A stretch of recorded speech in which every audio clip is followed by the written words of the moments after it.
I pozdrav svima ljudi, ali su ovdje.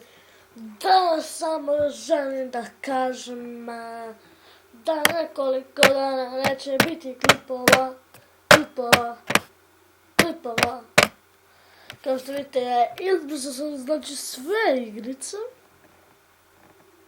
Pa ćemo vidjeti koje ćemo nove igrice da skinemo, tako da ne znam, znači ljudi, kad nove igrice skinemo, znači počet ćemo opet da snimamo. Tako da ne znam šta više da kažem. Samo sam želim to da kažem i imate jedan veliki pozdrav.